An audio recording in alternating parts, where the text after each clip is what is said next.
Namaskar, dear students. Welcome to the new class of Advanced Accounting.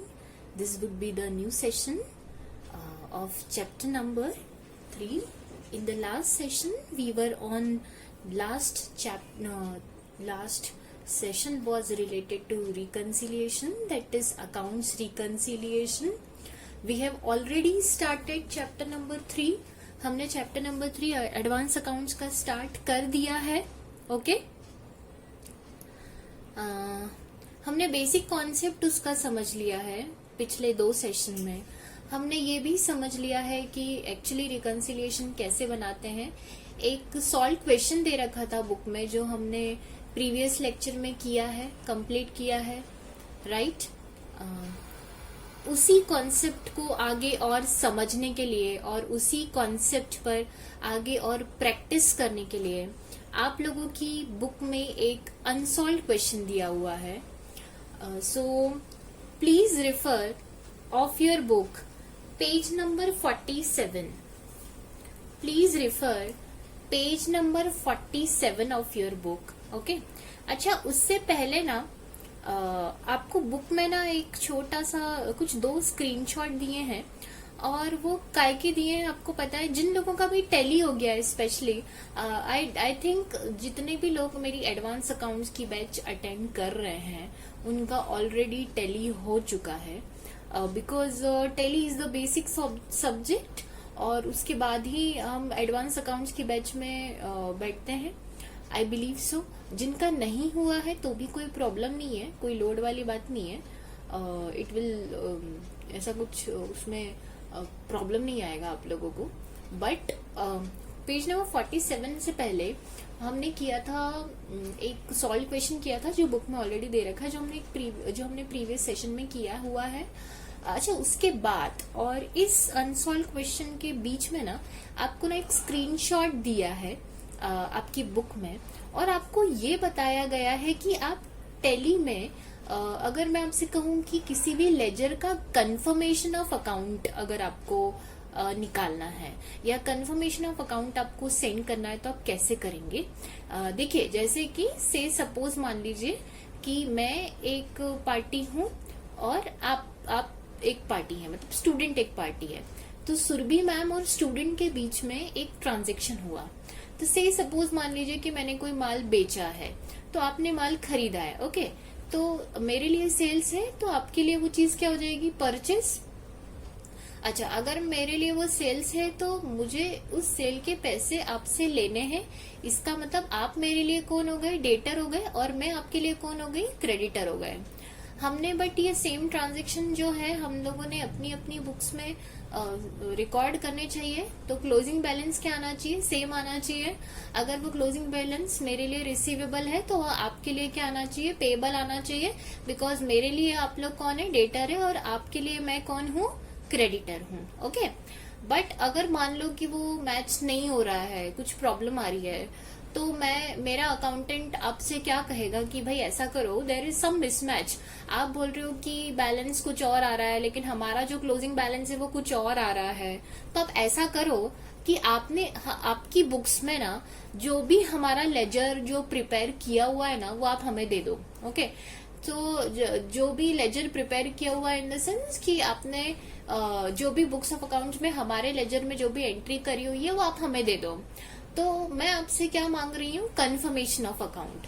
मैं आपसे क्या मांग रही हूँ, कंफर्मेशन ऑफ अकाउंट. तो से सपोज मान लीजिए कि आपने ना अकाउंटिंग कर रखी है टैली में. तो टैली में आपने सुरभि मैम का लेजर बनाया होगा क्योंकि आपने सुरभि मैम के साथ ट्रांजेक्शन किए हैं. तो आप वहां पे जाएंगे, सुरभि मैम का लेजर ओपन करेंगे, लेजर में जाके, और उसका जो एक पूरा कंफर्मेशन ऑफ अकाउंट है, मतलब जो अकाउंट की डिटेल है ना, वो आप मुझे सेंड कर देंगे. तो वहां पे जाके आपको सिर्फ सिंपल एक प्रिंट का आपको शॉर्ट की प्रेस करना बताया है कि आप प्रिंट कर सकते हैं उसे, और उसे आप मुझे अटैच करके मेरे अकाउंटेंट को भेज सकते हैं. तो इस तरह से क्या होगा कि मेरे अकाउंटेंट को आपने अपनी बुक्स में जो भी बनाया हुआ है ना मेरा लेजर, वो मिल जाएगा, है ना. तो अब मेरा अकाउंटेंट रिकंसिलिएशन स्टेटमेंट बना सकता है, राइट.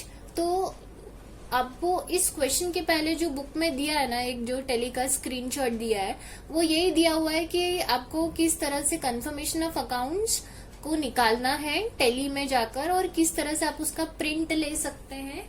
और अगर आप प्रिंट ले लेंगे या आप उसका स्क्रीनशॉट ले लेंगे तो आप आसानी से सामने वाली पार्टी को भेज सकते हैं, और सामने वाली पार्टी अकॉर्डिंगली फिर रिकंसिलिएशन स्टेटमेंट प्रिपेयर कर सकता है, या फिर आप भी रिकंसिलिएशन स्टेटमेंट प्रिपेयर कर सकते हैं, बिकॉज दोनों में से कोई भी पार्टी रिकंसिलिएशन स्टेटमेंट प्रिपेयर कर सकती है। तो वो तो एक छोटा सा प्रोसेस है जो टेली में कैसे करना है वो बताया गया है। तो वो एक क्वेश्चन नहीं है, this is just a simple, एक आपको पता होगा ऑलरेडी, जिन लोगों का टेली हो चुका है उन्हें पता ही होगा आसानी से। वो बहुत ही बेसिक कॉन्सेप्ट है, उसमें कुछ ज्यादा है नहीं। और फिर भी अगर प्रॉब्लम आता है तो I can show you in Tally, no problem at all. हम लोग कनेक्ट कर सकते हैं। और या फिर जब हम फाइनली जब हम टेली पर प्रैक्टिस करेंगे ना, एक बार ये बेसिक कॉन्सेप्ट्स के सारे लेक्चर हो जाएंगे, उसके बाद we will do practice on Tally. तो मैं जैसा भी होगा ऑनलाइन भी I will do, definitely we will do. अगर हम ऑनलाइन लेक्चर्स भी कंटिन्यू कर रहे हैं तो हम लोग टेली पर डेफिनेटली प्रैक्टिस करेंगे। Somehow I will find the way out, या तो मैं टेली पर करके बताऊंगी, वीडियो रिकॉर्ड करूंगी, या फिर I will connect you online and I will show you कि टेली पर कैसे करना है। So you all students don't worry about it, I have planned for you कि किस तरह से बेस्ट लेक्चर आपको दिया जाए। तो आप इस बात की बिल्कुल भी चिंता मत कीजिएगा कि हम टेली पर कैसे करेंगे, ये वीडियो लेक्चर्स है। सो यू डोंट वरी, अभी आप सिर्फ कॉन्सेप्ट समझ लीजिए। और अगर टेली पर भी जैसे ही टेली पर प्रैक्टिस करने का या फिर एक्सेल पर प्रैक्टिस करने का हम ये कॉन्सेप्ट समझने के बाद होगा, तब हम डेफिनेटली उस पर भी करेंगे, और वो भी हम ऑनलाइन लेक्चर्स में कवर कर सकते हैं। So don't worry about it, आप लोग बिल्कुल भी इस बात की चिंता मत कीजिएगा। ओके, तो अभी हम कॉन्सेप्ट समझते हैं। ठीक है, हम रिकंसिलिएशन चैप्टर पर है ना। तो रिकंसिलिएशन चैप्टर में हम कर रहे हैं आपका सेकंड क्वेश्चन, जो कि अगेन रिकंसिलिएशन टॉपिक से रिलेटेड है। और रिकंसिलिएशन टॉपिक से रिलेटेड ये जो क्वेश्चन है, ये अनसॉल्व्ड क्वेश्चन है, जो आपकी बुक में दिया हुआ है, पेज नंबर 47 पर दिया हुआ है। तो उस क्वेश्चन में ये दिया हुआ है, ध्यान से पढ़िएगा आप लोग प्लीज। आपकी बुक का वो पेज नंबर ओपन कर लीजिए आप लोग प्लीज। आप लोग अपनी अपनी नोटबुक रेफर कीजिएगा। देखिए, मैंने ना आपके लिए यहाँ पे नोटबुक शो करना क्योंकि पॉसिबल नहीं हो रहा था, इसीलिए मैंने ना आप लोगों के लिए क्वेश्चन लिखा है। ये दिस इज अ क्वेश्चन, ये सॉल्यूशन नहीं है, मैं आपको पहले ही बता दूं। पेज नंबर 47 पर जो क्वेश्चन दे रखा है, ये क्वेश्चन है, ये जो मैंने लिखा है। क्वेश्चन पढ़ना बहुत इंपॉर्टेंट है। किसी भी क्वेश्चन को सॉल्व करने के पहले उसे समझना, उसकी इंफॉर्मेशन को समझना बहुत इंपॉर्टेंट है। और रिकंसिलिएशन में तो ना क्वेश्चन में ही हमको सारी चीजें इंफॉर्मेशन को मार्क करना होता है, इसलिए सबसे पहले मैंने क्वेश्चन लिखा है। सॉल्यूशन हम पहले बनाएंगे, लेकिन पहले हम क्वेश्चन को ध्यान से समझेंगे। क्वेश्चन में क्या क्या इन्फॉर्मेशन दे रखी है वो हम ध्यान से समझेंगे। ओके, सो बहुत इंपॉर्टेंट है कि हम क्वेश्चन को ध्यान से पढ़ेंगे, इसलिए मैंने यहाँ पे अभी पहले क्वेश्चन लिखा है। आपकी बुक में ऑलरेडी आपको पेज नंबर 47 से ये क्वेश्चन स्टार्ट हो रहा है। तो पेज नंबर 47 पे लिखा है कि you are working with MG electronics as accountant, और आप MG इलेक्ट्रॉनिक्स के साथ अकाउंटेंट काम कर रहे हैं। इसका मतलब एक चीज दिमाग में बैठा लीजिए कि आप किसके अकाउंटेंट है, आप MG इलेक्ट्रॉनिक्स के अकाउंटेंट है। आप मान लीजिए कि आप MG इलेक्ट्रॉनिक्स के अकाउंटेंट है। ओके, फिर उन्होंने क्वेश्चन में ये लिखा है कि आपकी बुक्स में आपने बनाया हुआ है जय बालाजी लिमिटेड का अकाउंट, जिसका बैलेंस आ रहा है नील, जिसका कोई भी नहीं, जिसका बैलेंस आ रहा है कुछ तो। और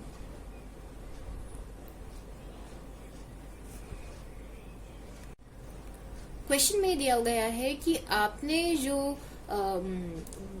प्रिपेयर किया है बुक्स ऑफ अकाउंट्स, उसमें जय बालाजी लिमिटेड का जो बैलेंस आ रहा है वो नील आ रहा है। ठीक है, तो अब ऑडिटर ने ऑडिट किया तो वो बोला कि अच्छा ठीक है, आपके हिसाब से तो ये बैलेंस कुछ भी नहीं आ रहा है, नील आ रहा है, बट आप ना इसका कंफर्मेशन चाहिए हमको। अब ऑडिटर तो आपसे कुछ भी मांग सकता है, ऑडिटर हैज राइट, क्योंकि वो तो ऑडिटर है। तो he has right to audit and he can ask for any kind of financial statement और financial information from you, right. तो ऑडिटर क्या बोल रहा है कि हमें इस चीज का कंफर्मेशन चाहिए कि आपकी बुक्स में तो जो जय बालाजी के साथ आपने जो अकाउंट ओपन किया है उसका नील आ रहा है, बट क्या वाकई में जय बालाजी की बुक्स में भी आपके लेजर का बैलेंस नील आ रहा है क्या, ऐसा उसने कंफर्मेशन मांगा है। तो अब ये तो आपको लेना ही पड़ेगा, ऑडिटर ने मांगा है तो उसको इन्फॉर्मेशन देनी ही पड़ेगी डेफिनेटली। तो आपने क्या किया, अब जय बालाजी के अकाउंटेंट को से सपोज आपने कॉल किया, ठीक है। अभी जय बालाजी के अकाउंटेंट को आप क्या बोल रहे हैं कि भाई देख ऐसा है कि हमारा ऑडिट चल रहा है और हमारे बुक्स में तो जो है कि आपका जो बैलेंस आ रहा है वो नील आ रहा है।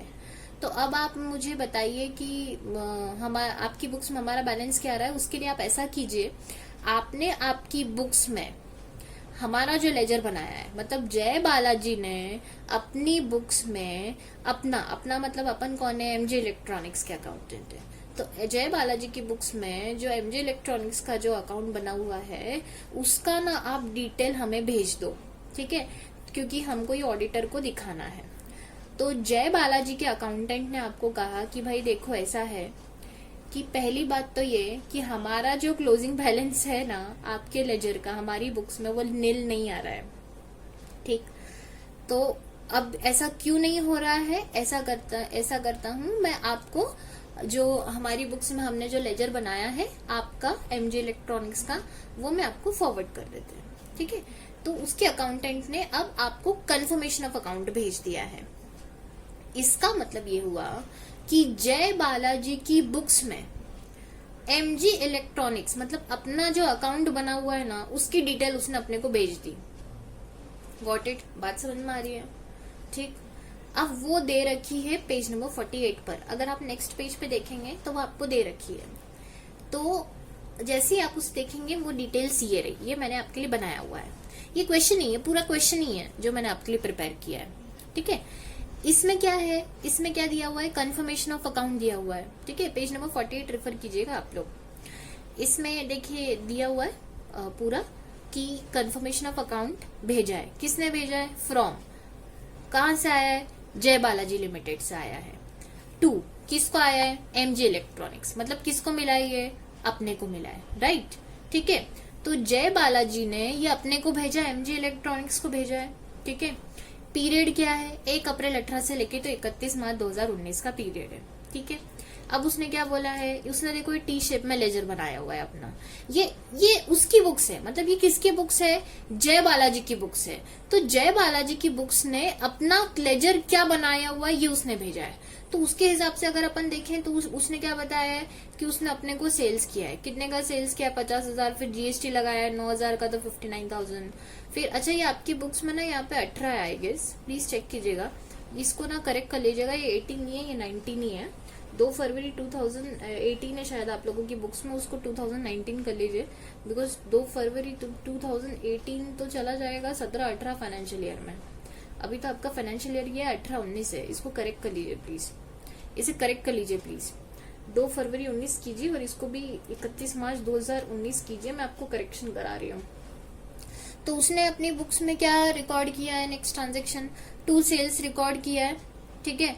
फिर उसने क्या कंप्यूटर सर्विसेज दी है 40,000 की, जीएसटी लगाया 7,200 का। फिर 31 मार्च को अगेन उसने सेल्स करी, कंप्यूटर सर्विसेज दी, जीएसटी लगाया है। और इस बीच में उसने रिकॉर्ड किया है कि अब उसको अपने से पेमेंट मिला है। 1 फरवरी को बाय बैंक उसने रिकॉर्ड किया देखो 55,000 का। फिर 1 मार्च को रिकॉर्ड किया उसने 43,800 का। फिर उसका क्लोजिंग बैलेंस कितना आ रहा है, 19,200। अच्छा अब ये ध्यान दो, ये लेजर, ये डेबिट साइड है लेजर का, ये क्रेडिट साइड है लेजर का, है ना, ठीक है। अब ये जय बालाजी की बुक्स है जिसमें अपना अकाउंट बना हुआ है, मतलब एमजी इलेक्ट्रॉनिक्स का अकाउंट बना हुआ है। अब उसकी बुक्स के हिसाब से अगर अपन देखें तो ये डेबिट साइड का टोटल कितना आ रहा है, 1,18,000 आ रहा है, ठीक है। और क्रेडिट साइड का ये बैलेंस है, ये मतलब अभी भूल जाइए कि ये बैलेंस है, तो भूल जाइए, ठीक है। तो ये तो बैलेंस निकाला है उसने। एंट्रीज कहाँ तक कर रखी है, ये, इसका मतलब डेबिट साइड का टोटल ज्यादा आ रहा है और क्रेडिट साइड का टोटल क्या आ रहा है, कम आ रहा है। तो इस लेजर को बैलेंस करने के लिए, बैलेंस कहाँ लिखा हुआ है, क्रेडिट में लिखा हुआ है, देखो लिखा कहाँ पर है, ये क्रेडिट में, ठीक है। लेकिन टोटल कौन सी साइड का ज्यादा आ रहा है, डेबिट साइड का टोटल ज्यादा आ रहा है। तो ये जो 19,200 जो बैलेंस है, इसका नेचर कैसा है, इसका नेचर कैसा है। हम लोग ना अभी सिर्फ क्वेश्चन को समझ रहे हैं, ध्यान दीजिएगा। हम लोग ना अभी सिर्फ क्या समझ रहे हैं, क्वेश्चन समझ रहे हैं। भाई अगर क्वेश्चन आधा समझ लिया ना अगर आपने ढंग से, तो सॉल्यूशन तो फटाफट बन जाएगा। क्वेश्चन बहुत इंपॉर्टेंट है, इसलिए मैंने क्वेश्चन अच्छे से लिखा है। अपन क्वेश्चन को अच्छे से पढ़ रहे हैं, एक एक पॉइंट को एनालाइज कर रहे हैं, एक पॉइंट को एनालाइज करेंगे ताकि हमें कॉन्सेप्ट अच्छे से समझ में आ जाए। और फिर जब आप एक बार कॉन्सेप्ट में समझने में भले ही टाइम लगेगा, बट फिर जब आप एक बार कॉन्सेप्ट समझ के प्रैक्टिस करेंगे तो आपको बिल्कुल भी टाइम नहीं लगेगा। तो इट्स बेटर कि पहले हम टाइम ज्यादा दे दें और बाद में जब हम प्रैक्टिस करें तो प्रैक्टिस करके हमारा वो टाइम ड्यूरेशन कम हो जाएगा और एग्जाम में हम बहुत ही कम समय में, कम से कम समय में सॉल्व कर पाएंगे किसी भी क्वेश्चन को, है ना। देखिए अब यहाँ पर हम क्या बोल रहे थे कि डेबिट साइड का टोटल ज्यादा आ रहा है और क्रेडिट साइड का टोटल कम आ रहा है। तो बैलेंस कहाँ लिखा है, क्रेडिट साइड पे लिखा है, लेकिन ये टोटल कौन सी साइड का ज्यादा आ रहा है, डेबिट साइड का ज्यादा आ रहा है। इसका मतलब ये हुआ वेटेज कौन सी साइड का ज्यादा है, डेबिट साइड का ज्यादा है। इसका मतलब ये हुआ कि जो 19,000 का है, जो 19,200 का है जो क्लोजिंग बैलेंस आ रहा है ना, ये बैलेंस का नेचर कैसा है। ये जब देखो कोई भी लेजर क्लोज करते हो तो सारे लेजर क्लोज होने के बाद अपन क्या बनाते हैं, ट्रायल बैलेंस बनाते हैं ना। तो ट्रायल बैलेंस का फॉर्मेट क्या होता है, पर्टिकुलर्स, डेबिट अमाउंट और क्रेडिट अमाउंट। और क्या करते हो तुम, लेजर की लिस्ट बना देते हो, जिस भी बैलेंस का नेचर डेबिट होता है क्लोजिंग बैलेंस का, उसको तुम डेबिट अमाउंट में लिख देते हो। जिस भी लेजर का क्लोजिंग बैलेंस क्रेडिट नेचर का होता है उसको तुम काय में लिख देते हो, क्रेडिट अमाउंट में लिख देते हो। अब तुम ये 19,200 कौन से अमाउंट में लिखोगे, तुमको पता तो होना चाहिए कि इसका नेचर कैसा है। डेबिट साइड का टोटल ज्यादा है, वेटेज कौन सी साइड का ज्यादा है, डेबिट साइड का। तो ये बैलेंस लिखा कहाँ पर है, क्लोजिंग क्रेडिट साइड में लिखा है। लेकिन इस बैलेंस का नेचर कैसा है, डेबिट बैलेंस है। क्यों, क्योंकि वेटेज कौन सी साइड का ज्यादा है, डेबिट साइड का ज्यादा है। इसका मतलब इसका जो नेचर है ना, नेचर ऑफ क्लोजिंग बैलेंस वो है debit balance. Got it. So nature of closing balance कैसा हुआ, डेबिट बैलेंस हुआ। और किसी भी लेजर का डेबिट बैलेंस आना मतलब, अब देखो ये डेबिट बैलेंस आ रहा है किसका, कौन से लेजर का आ रहा है, एमजी इलेक्ट्रॉनिक्स के लेजर का आ रहा है। किसकी बुक्स में, जय बालाजी की बुक में। मतलब जय बालाजी ने कंफर्मेशन ऑफ अकाउंट भेजा है ना, मतलब ये जो उसने स्क्रीनशॉट भेजा है ना अपने को, ये जो डिटेल उसने भेजी है ना अपने को, ये जय बालाजी की बुक्स में अपना अकाउंट बना हुआ है। तो जय बालाजी क्या बोल रहा है कि भाई देखो एमजी इलेक्ट्रॉनिक्स ऐसा है कि हमारी बुक्स में तुम्हारे अकाउंट का जो क्लोजिंग बैलेंस आ रहा है वो आ रहा है 19,200 और वो डेबिट बैलेंस आ रहा है। इसका मतलब ये हुआ कि जय बालाजी ये बोल रहा है कि उसके लिए हमसे ये 19,200 क्या है, रिसीवेबल है। ध्यान दीजिए, रिसीवेबल। डेबिट बैलेंस आने का मतलब क्या हुआ कि जय बालाजी ये बोल रहा है कि एमजी इलेक्ट्रॉनिक्स आप हमारे कौन हो, आप हमारे डेटर हो। आप हमारे कौन हो गए, डेटर हो गए। क्यों, क्योंकि क्लोजिंग बैलेंस लेजर का कैसा आ रहा है, अपने लेजर का, उसकी बुक्स में लेजर का क्लोजिंग बैलेंस कैसा आ रहा है, डेबिट आ रहा है। इसका मतलब हम उसके लिए डेटर हो गए, ऐसा उसकी बुक्स में दिया है। इसका मतलब जय बालाजी के हिसाब से हम उसके डेटर हैं। गॉट इट, बात समझ में आई, ठीक। आगे बात करते हैं। अब ये तो वो अकाउंट है जो जय बालाजी ने अपने को भेजा है और ये उसकी बुक्स का रिकॉर्ड है जो उसने उसकी बुक में अपना लेजर बना रखा है। आगे ये दिया गया है कि ये तो उसके हिसाब से आ रहा है भाई क्लोजिंग बैलेंस, लेकिन ध्यान दीजिए हमारी बुक्स में हम क्या बोल रहे थे कि मतलब हमारी बुक्स मतलब किसकी बुक्स, एमजी इलेक्ट्रॉनिक्स की बुक्स।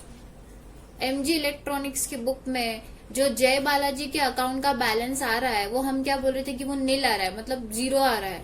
अच्छा, ऐसे कैसे हो सकता है भाई। अच्छा हुआ ऑडिटर ने कंफर्मेशन ऑफ अकाउंट मंगा लिया, राइट। अगर नहीं मंगाता तो हमें भी पता नहीं चलता कि उसकी बुक्स में, जय बालाजी की बुक्स में क्लोजिंग बैलेंस हमारे अकाउंट का कुछ और आ रहा है और हमारी अकाउंट में उसके हमारी बुक्स में उसके अकाउंट का बैलेंस कुछ और आ रहा है। ये तो गड़बड़ हो गई, राइट। तो अब ध्यान देंगे कि हमारी बुक्स में जय बालाजी के जो ट्रांजैक्शंस रिकॉर्ड कर रखे हैं वो क्या रिकॉर्ड कर रखे हैं। देखो आपकी बुक में आगे क्वेश्चन दिया हुआ है और आगे क्वेश्चन में क्या दिया गया है कि जय Balaji account prepared by you. आप किसके अकाउंटेंट हो? आप एमजी इलेक्ट्रॉनिक्स के अकाउंटेंट हो ना। तो आपने मतलब एमजी ने बनाया है। अब एमजी इलेक्ट्रॉनिक्स की बुक में मतलब अपनी बुक्स में, क्योंकि अपन किसके अकाउंटेंट है? एमजी के अकाउंटेंट है। तो अपनी बुक्स में जय बालाजी का जो अपन ने लेजर बनाया है ना, उसका डिटेल ये है। अभी जो अपन ने देखा वो जय बालाजी की बुक्स थी, उसमें अपना अकाउंट था। अब जो हम देख रहे हैं ये अपनी बुक्स है जिसमें जय बालाजी का अकाउंट बना हुआ है, ठीक है। तो अब देखो अपन ने जो लेजर बनाया है वो देखते हैं। अपन ने क्या लेजर बनाया है जय बालाजी के साथ? अपन ने रिकॉर्ड किया है परचेस वाउचर रिकॉर्ड किया है। तो अपन ने क्या बोला है कि भाई हमने जय बालाजी से परचेस किया है। क्या परचेस किया है? कंप्यूटर सर्विसेज ली है इतने इतने की, उसके ऊपर जीएसटी इतना पे किया और अपन ने टीडीएस उसका कट कर लिया है। नॉर्मली टीडीएस के प्रोविजन जिनका डीटी हो गया है या टैली हुआ है उनको पता होगा कि जब भी हम ये कंप्यूटर सर्विसेज नॉर्मली कॉन्ट्रैक्ट के केस में आता है तो हम कॉन्ट्रैक्ट वाला सेक्शन लगा के टीडीएस डिडक्ट कर लेते हैं। हालांकि हम अभी टीडीएस के बारे में नहीं जाएंगे। टीडीएस का फिगर उन्होंने दे के रखा है, हम निकाल के रखा है कि टीडीएस कितना डिडक्ट कर रहे हैं। हम उसका 1000 रुपए डिडक्ट कर रहे हैं, ठीक, ओके। आगे क्या ट्रांजेक्शन दिया है कि हमने उसको पेमेंट वाउचर टाइप किया, पेमेंट मतलब अपन ने एक्सिस बैंक से, अपना एक्सिस बैंक में अकाउंट है, अपन ने जय बालाजी को पेमेंट कर दिया कितने का? 55,000 का। फिर अपन ने उससे वापस से कंप्यूटर सर्विसेज लिए 40,000 के लिए, उसके ऊपर उसने इतना जीएसटी लगाया और उसका अपन इतना टीडीएस डिडक्ट करेंगे। तो वो बिल, परचेज बिल कितने का आ रहा है अपनी बुक्स में? 44,000 का आ रहा है। फिर अपन ने उसको पेमेंट किया, अगेन देखो वाउचर टाइप पेमेंट लिखा हुआ है, लेकिन पेमेंट अपन ने टोटल 44,000 है लेकिन 43,800 ही किया है क्योंकि अपन ने 200 रुपए का उससे क्या लिया है? डिस्काउंट लिया, मतलब डिस्काउंट रिसीव्ड अपन ने रिकॉर्ड किया है। तो अगर तुम यहाँ पर देखो मतलब अपनी बुक्स में, एमजी की बुक्स में अगर अपन जय बालाजी का अकाउंट देखेंगे तो देखो डेबिट के अकाउंट का जो टोटल आ रहा है, डेबिट का जो टोटल आ रहा है वो 99 आ रहा है और क्रेडिट का भी टोटल कितना आ रहा है? 99 आ रहा है। मतलब अपने हिसाब से तो जय बालाजी के अकाउंट में देखो ओपनिंग कुछ था नहीं, करंट टोटल 99, तो क्लोजिंग बैलेंस में कुछ भी नहीं आ रहा है। मतलब अपने हिसाब से तो जय बालाजी का जो लेजर है उसका क्लोजिंग बैलेंस कुछ भी नहीं आ रहा है, नील आ रहा है। अब ऐसे कैसे हो सकता है? अब ये देखो क्लोजिंग बैलेंस अपने हिसाब से नील आ रहा है और उसके हिसाब से क्लोजिंग बैलेंस कितना आ रहा है? 19,200 आ रहा है। भाई देखो ऐसा है कि अगर हम एमजी के अकाउंटेंट है, अगर हमने जय बालाजी से परचेस किया है तो जय बालाजी के लिए वो चीज क्या है? सेल्स है। अगर हमने जय बालाजी को पेमेंट किया है तो जय बालाजी के लिए वही चीज क्या है? रिसिप्ट है। सीधी सी बात है।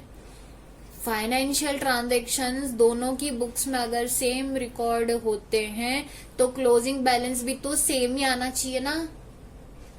बट प्रॉब्लम क्या? प्रॉब्लम कि क्लोजिंग बैलेंस सेम नहीं आ रहा है। उसकी बुक्स में अपने अकाउंट का जो बैलेंस आ रहा है वो आ रहा है 19,200। इसका मतलब जय बालाजी क्या बोल रहा है कि हम उसके डेटर है। कितने से डेटर है? 19,200 से। लेकिन अपनी बुक्स में जय बालाजी का जो क्लोजिंग बैलेंस आ रहा है वो क्या आ रहा है? नील, जीरो। हम तो क्या बोल रहे हैं? हमने माल खरीदा और आपको पूरा पेमेंट कर दिया, हमारे पास कुछ भी अब पेएबल आपको बाकी नहीं है। मतलब हमारा कुछ भी पेएबल नहीं आ रहा है लेकिन फिर भी उसका रिसीवेबल आ रहा है 19,200। अब ऐसे कैसे हो सकता है? तो गड़बड़ हो गई। That means there is mismatch. और अगर ये मिसमैच है तो हमें क्या बनाना पड़ेगा? रिकंसिलिएशन स्टेटमेंट बनाना पड़ेगा। तो अब हम प्रिपेयर करेंगे रिकंसिलिएशन स्टेटमेंट, लेकिन उससे पहले हमें ये तो पता चले कि ये रिकंसिलिएशन स्टेटमेंट हम बना तो लेंगे, लेकिन सबसे पहले हम ये पता करेंगे कि ये जो बैलेंस आ रहा है 19,200 और हमारी बुक्स में नील आ रहा है, ये डिफरेंस आ क्यों रहा है? मतलब there are few mismatch in recording of transaction in both the parties. ठीक है, मतलब कोई ट्रांजेक्शन ऐसा है जो अपन ने रिकॉर्ड किया है उसने नहीं किया है, या फिर कोई ट्रांजेक्शन ऐसा है जो उसने रिकॉर्ड किया है अपन ने नहीं किया है, या कुछ ऐसा है जो अमाउंट अपन ने रिकॉर्ड किया है वो उसने रिकॉर्ड नहीं किया है, या अमाउंट हम दोनों ने अलग अलग रिकॉर्ड किए हैं, कुछ तो गड़बड़ है। रिकंसिलिएशन स्टेटमेंट बनाने से पहले सबसे इम्पोर्टेंट ये है कि हम सबसे पहले फाइंड आउट करेंगे मिसमैच। अब वो मिसमैच क्या है वो अब हम फाइंड आउट करेंगे, ठीक है, फिर हम रिकंसिलिएशन बनाएंगे। अब देखो सबसे अच्छी चीज क्या है कि अभी हमारे पास दोनों बुक्स है, मतलब ये उसकी बुक्स है जिसमें अपना अकाउंट बना हुआ है, ये अपनी बुक्स है जिसमें उसका अकाउंट बना हुआ है, तो हमारे पास दोनों स्टेटमेंट है। अब हम दोनों को चेक कर लेते हैं, सारे ट्रांजेक्शन चेक कर लेते हैं और देखते हैं कि कहाँ गड़बड़ हुई है, क्या वो रीजन है जिसकी वजह से ये क्लोजिंग बैलेंस जो है वो हमारा सेम नहीं आ रहा है। ठीक है, तो अब हम एक एक ट्रांजेक्शन स्टार्टिंग से लेके एंड तक दोनों की बुक्स में क्रॉस चेक करते जाएंगे और उसको राइट टिक करते जाएंगे। जो मैच हो जाएंगे उसको राइट टिक कर लेंगे और जो मिसमैच हो जाएंगे उसको हम सर्कल कर लेंगे, तो हमें पता चल जाएगा कि मिसमैच कहाँ पर हो रहा है। तो let's start with the transaction, है ना। हम स्टार्ट करते हैं, ट्रांजेक्शन को चेक करना हम चालू करते हैं। अब देखो ये जय बालाजी की बुक्स है जिसमें अपना अकाउंट बना हुआ है, तो उसने क्या रिकॉर्ड किया है, 2 जनवरी को उसने सेल्स किया है ना। अब उसने सेल्स किया है, कंप्यूटर सर्विसेज उसने दी है 50,000 रुपीज की, ऐसा वो बोल रहा है। और उसने जीएसटी कितने का लगाया है, 9,000 रुपीज का उसने क्या लगाया है, जीएसटी लगाया है। तो उसके हिसाब से उसकी सेल्स कितनी आ रही है, 59,000 रुपीज की आ रही है। अब ध्यान देते हैं, अगर ये उसकी सेल्स है तो हमारे लिए क्या होगी, परचेस। तो अब जरा ध्यान दो, अपनी बुक्स में जाओ और देखो जय बालाजी के अकाउंट में परचेस है क्या, 2 जनवरी को है क्या परचेस, हाँ है ना, 2 जनवरी को परचेस है। उसका सेल्स तो अपना क्या हो गया, परचेस हो गया। देखो कंप्यूटर सर्विस है, कितने की है, 50,000 की, हाँ है 50,000 की। अब नेक्स्ट देखो जीएसटी, देखो जरा जीएसटी उसने 9,000 लगाया है, लेकिन अपने यहाँ पर जीएसटी अपने अकाउंटेंट ने ये एमजी के अकाउंटेंट है, अपन ने जीएसटी कितना रिकॉर्ड किया है, अपन ने जीएसटी रिकॉर्ड किया है, सीजी रिकॉर्ड किया है 3,000 और एसजी रिकॉर्ड किया है 3,000। तो अपना जो टोटल जीएसटी आ रहा है वो कितना आ रहा है, 6,000 आ रहा है ना। लेकिन उसने जीएसटी कितना रिकॉर्ड किया है, 9,000 रिकॉर्ड किया है उसने। गड़बड़ हो गई, ऐसे कैसे हो सकता है, सेम बिल है, उसका सेल्स तो अपना परचेज, तो बिल अगर वो जो बिल बना के देगा वही हम रिकॉर्ड करेंगे। सेम बिल का अमाउंट तो सेम ही आना चाहिए ना। उसने अगर 9,000 रुपए जीएसटी लगाया तो अपन ने 9,000 लगाना चाहिए। या तो उसने गलत लिखा है उसके अकाउंटेंट ने, या तो अपन ने गलत लिखा है, कुछ तो गड़बड़ है। तो गड़बड़ दिख रही है, अपना जीएसटी 6,000 आ रहा है, उसका 9,000 आ रहा है। और दूसरी इंपॉर्टेंट चीज, एक और बहुत इंपॉर्टेंट चीज, अपन उसका टीडीएस डिडक्ट कर रहे हैं, कितने रुपए का, 1,000 रुपए का। तो अपने इसमें टीडीएस डिडक्टेड आ रहा है, लेकिन उसके इसमें उसने कहीं पे भी टीडीएस शो नहीं कर रहा है कि टीडीएस रिसीवेबल, या उसने टीडीएस, हमने उसका टीडीएस डिडक्ट करने वाले हैं। अदरवाइज वो भी ये 59,000 में से 1,000 माइनस कर देता। तो ये एक गड़बड़ हो गई, सबसे बड़ी मिस्टेक, है ना। तो अब ध्यान देंगे अब जो देखो जो करेक्ट है हम उसको राइट टिक कर लेते हैं, जो नहीं करेक्ट है हम उसको जो है उसको मार्क कर लेते हैं। तो देखो कंप्यूटर सर्विसेज में ये जो 50,000 है ना, ये तो दोनों जगह करेक्ट है, तो इसको अपन राइट टिक कर लेते हैं, इसमें कोई गड़बड़ नहीं है ना। इसको राइट टिक कर लो। गड़बड़ कहाँ पर है, ये जीएसटी के, तो ये जीएसटी ये 9,000 यहाँ पे सर्कल कर लो और ये एक पूरा सर्कल कर लो, इसमें गड़बड़ हो गई। गॉट इट, ठीक है, ये हमने सर्कल कर लिया, ये मिसमैच है। ठीक, आगे बात करें। आगे जय बालाजी की बुक्स में अपने अकाउंट में क्या रिकॉर्ड किया हुआ है, 2 सेल्स, कितने का, उसने कंप्यूटर सर्विसेज सेल्स रिकॉर्ड की 40,000 की और उसने जीएसटी लगाया 7,200, तो टोटल उसका कितना आ रहा है सेल्स, 47,200 का सेल्स आ रहा है। ठीक है, क्या अपनी बुक्स में है क्या, ये 2 फरवरी को है। अच्छा, ये 2 जनवरी के बाद 2 फरवरी आ गया, उससे 2 फरवरी से पहले देखो एक ट्रांजेक्शन यहाँ पे देखो, पहले तो 1 फरवरी, 2 फरवरी के पहले 1 फरवरी आएगा ना, तो 1 फरवरी को बाय बैंक लिखा है उसने 55,000 रुपीज। अच्छा, बाय बैंक उसने लिखा है 55,000 रुपीज, मतलब वो ये बोल रहा है कि उसको अपने से पैसे मिले हैं, पेमेंट मिला है, कितने का मिला है, 55,000 का, मतलब उसके लिए ये चीज रिसिप्ट है। अगर उसके लिए ये 55,000 रुपीज रिसिप्ट है तो अपन ने अपनी बुक्स में जय बालाजी के अकाउंट में पेमेंट रिकॉर्ड करना चाहिए। कितनी तारीख को, 1 फरवरी को। तो देखो 1 फरवरी को अपन ने पेमेंट रिकॉर्ड किया है बैंक, एक्सिस बैंक, मतलब अपन ने बैंक उसको चेक दिया होगा एक्सिस बैंक का, तो अपन ने पेमेंट रिकॉर्ड किया है। कितने का रिकॉर्ड किया है, 55,000 का।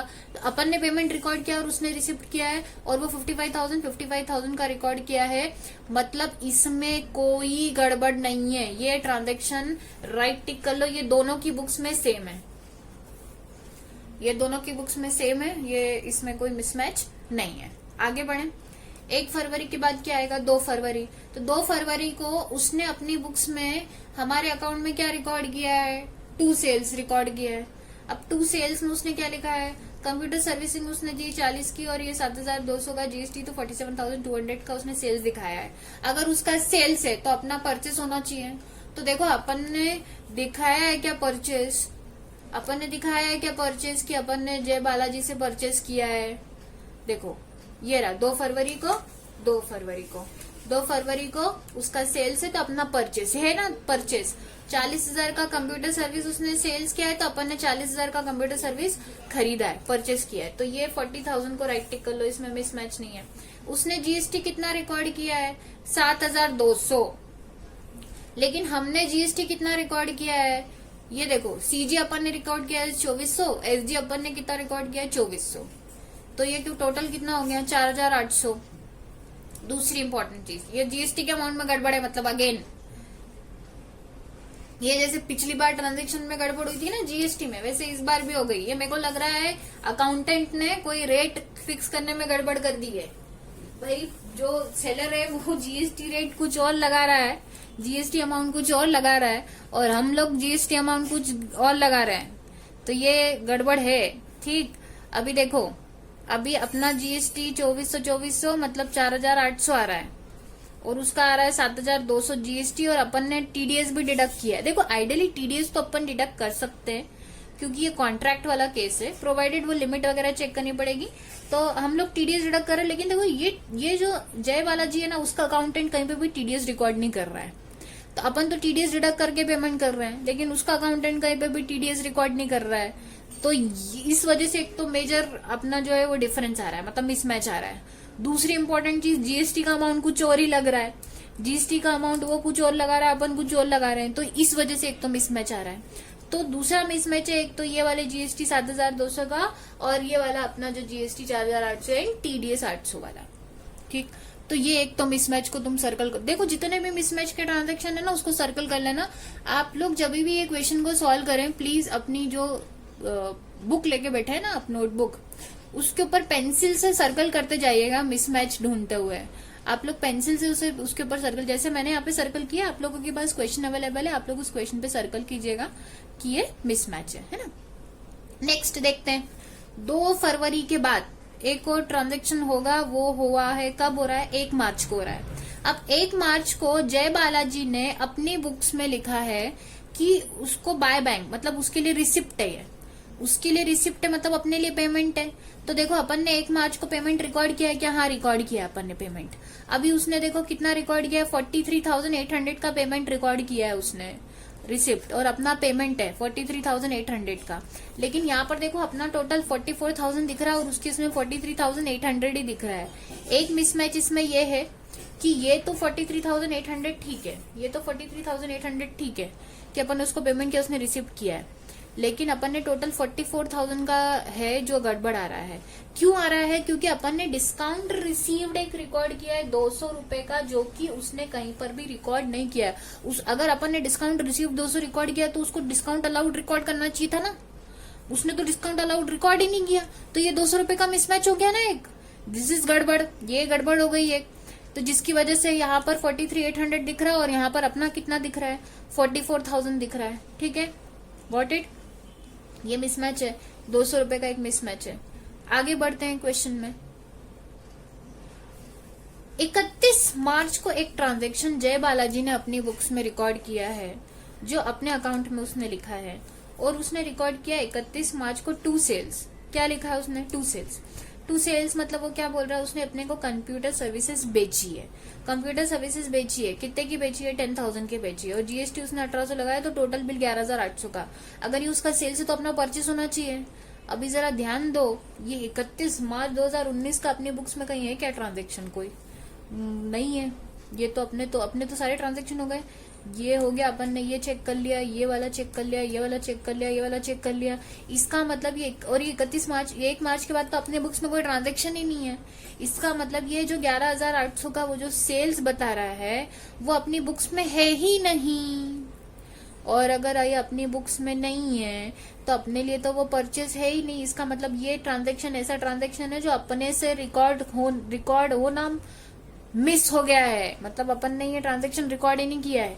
This is one of the reason for mismatch. इसको सर्कल कर लो, ये अपनी बुक्स में है ही नहीं, मतलब this is one of the reason for mismatch. ठीक है, तो अब देखो, अब सारे ट्रांजेक्शन हो गए, अपनी बुक के तो ट्रांजेक्शन खत्म हो गए थे, अभी उसकी भी बुक के अब ट्रांजेक्शन खत्म हो गए, उसकी बुक में क्लोजिंग बैलेंस आ रहा है। देखो ये वो मिसमैच है जिसकी वजह से ना उसका क्लोजिंग बैलेंस 19,200 आ रहा है और अपना क्लोजिंग बैलेंस नील आ रहा है। अब अपने को जो क्लोजिंग बैलेंस मैच नहीं हो रहा था तो वो क्यों नहीं हो रहा था, वो रीजन पता चल गए कि देर आर फ्यू ट्रांजेक्शन भाई जिसके अमाउंट जो है वो गड़बड़ रिकॉर्ड हुए हैं, या एक ट्रांजेक्शन ऐसा है जो एकदम मिसिंग है, 2 ट्रांजेक्शन ऐसे हैं जो जो एक उसने रिकॉर्ड किया अपन ने नहीं किया, एक अपन ने रिकॉर्ड किया उसने नहीं किया। तो वो हमको मिसमैच के रीजन पता चल गए, इसको अपन अच्छे से मार्क करके रख लिया है। अब हम बनाएंगे रिकंसिलिएशन स्टेटमेंट। ये जब आप प्रॉपर्ली इस तरह से मिसमैच पता करके रख लेंगे ना, मार्क करके रख लेंगे, तो बहुत आसान हो जाएगा कि रिकंसिलिएशन स्टेटमेंट कैसे बनाना है। दूसरी इंपॉर्टेंट चीज हमने ये भी पता कर ली है कि उसकी बुक्स में अपने अकाउंट का बैलेंस डेबिट बैलेंस आ रहा है, मतलब उसका रिसीवेबल आ रहा है, बट हमारा जो वो हमारा क्रेडिटर है तो हमारा पेबल क्या आ रहा है, नील आ रहा है, क्योंकि क्लोजिंग बैलेंस हमारा क्या आ रहा है, 0 आ रहा है। क्वेश्चन में आगे ये दिया हुआ है कि prepare debtor and creditor reconciliation statement in the books of both the companies. अच्छा, मतलब क्वेश्चन में उन्होंने ही बोल दिया कि वैसे तो मैं खुद करवाती, लेकिन क्वेश्चन में उन्होंने ही बोल दिया आपको कि आप दोनों की बुक्स में ना डेटर और क्रेडिटर इस तरह से रिस्पेक्टिवली प्रिपेयर करो। दोनों की बुक्स में प्रिपेयर करना, इसका मतलब ये हुआ कि अभी तो उन्होंने क्वेश्चन में बोला है कि आप एमजी के अकाउंटेंट हो। अगर आप एमजी के अकाउंटेंट हो तो एमजी के लिए जय बालाजी कौन है, क्रेडिटर है, राइट? क्योंकि जय बालाजी के लिए अपन कौन है, यहाँ पे देखो जय बालाजी की बुक्स में अपने अकाउंट का बैलेंस क्या आ रहा है, डेटर रिसीवेबल आ रहा है, इसका मत, और वो सेल्स कर रहा है, और हम क्या कर रहे हैं, हम उससे क्या कर रहे हैं, परचेस कर रहे हैं। इसका मतलब जय बालाजी हमारे लिए कौन है, क्रेडिटर है। तो एमजी इलेक्ट्रॉनिक के accountant, as accountant of MG electronic हम क्या बनाएंगे, क्रेडिटर रिकंसिलिएशन स्टेटमेंट बनाएंगे। ठीक है, एक बार हम क्या बनाएंगे, क्रेडिटर, लेकिन क्वेश्चन में क्या बोला है कि आपको रिकंसिलिएशन स्टेटमेंट बनाना है और बोथ द कंपनीज में बनाना है। अब बोथ द कंपनीज में बनाना है क्रेडिटर रिकंसिलिएशन स्टेटमेंट, तो आप बनाएंगे as a accountant of MG electronics.